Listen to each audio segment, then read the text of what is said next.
Hello, my name is Stephen Holland, and I have a story to share with you. When I was 8 years old, I had some friends at school came up to me and said, "Man, you're really weird." They said, "Yeah, your entire family's white, but you're not." I'm looking at my skin and I'm like, they're not lying. Like, I'm brown. Crazy how that never came up. I mean, I'm 8 years old and I'm finding out for the first time that I'm brown. So I get home and my mom looks at me and she said, "Before I say another word, I want you to know that I love you. You've always been my son. Nothing's gonna change that.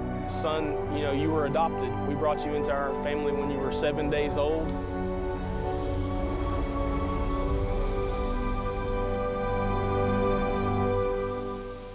That question of why. Like, I don't understand why this hurts, and I don't understand why a mother would not want her son, and I don't understand, why this family is not my blood. It was never a question of love, but it was, again, that word being different and weird kind of resonated. And the first time in my life I didn't feel accepted or finding a place to belong. God just really spoke to my heart in that moment and said, "It's time." And I was like, I'm wrestling with that. "God, what do you mean it's time?" And he said, "It's time to look for your mom." So I went back to that moment as an 8-year-old sitting on the edge of my bed, and my adopted mom giving me this folder with 8 pages of typewriter paperwork in that journaling. And I go to a box and I find that folder and use the power of the internet. Within 3 days, I found a website from my uncle, and there's name after name after name matching up on what I have in paperwork. So I sent him an email.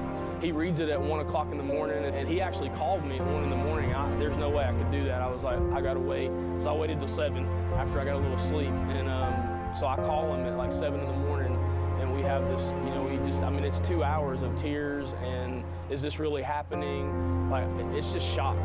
And so about 2 months later, I jump on a plane and fly up to Spartanburg, South Carolina to meet him. And that vision that we talk about starts to become very clear. He sits down with me and shares that your mom was 18 years old, mentally challenged, raped by 5 men. She carried you homeless almost the entire pregnancy. She literally fought for your life. She was in a state mental hospital, and because when they found out that she was pregnant, they were giving her some options that she wasn't happy with, so she decided, you know what, this is my son, I'm gonna fight for him. So she left that facility and wound up at his home for almost a week. And he had gotten in the shower to go to an event, and when he came out, she had disappeared. So he didn't actually know what had happened to her for 10 years, from 1982 to 92. So he looks at me and says, "Do you want to meet your mom?" And I'm like, the Lord just spoke to my heart. He said, this is what he was speaking to me.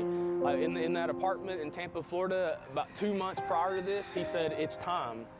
He said, "It's time."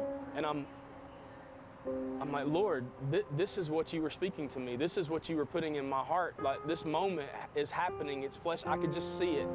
And I looked at him and I said, "It's time." So the whole ride down there, obviously I'm sweating and, I'm over talking, which I'm really good at, and just trying to process, like, what am I gonna say to her? Like, what's she gonna be like? I just had all these questions flooding through my mind. It's like, what am I gonna say to her? Like, what's she gonna be like?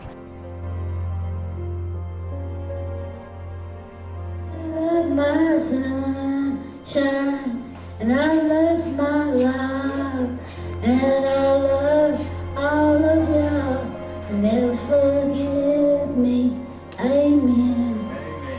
So we had all these grand plans of how everything was going to kind of play out. We had a game plan, our plan, but God had a different plan. In that moment, when she finished speaking or singing her song, God said, "Sing Amazing Grace." Amazing grace, how sweet the sound that saved a wretch like me. And I realized in that moment that this woman that I'm looking at, that I call my mom, saved my life.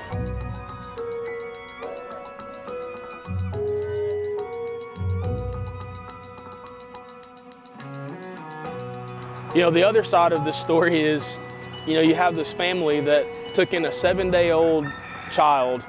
I was very blessed to be brought up in a family that it was nothing but love. I'm thankful that my story had a moment of happiness in it, but it doesn't come without brokenness and heartache. I have a mentally challenged mother who is 64 years old at the moment, and she lives in a state mental hospital in a little town south of Atlanta, Georgia. And I go to visit her 4 to 5 times a year, and I wish I could see her. I wish I could rescue her and pull her out of the hurt that she has, the place that she's at, but I realize that the timing is not right. But I go into this place and I spend time with her, and literally my heart breaks. I weep for 2 days just, you know, with her being in this home, but she's still here. And still this relationship, this wholeness, right, that we talked about is working itself out. And this is what I know. One day, this hurt, this pain, this brokenness that we have will one day be made whole because of Jesus.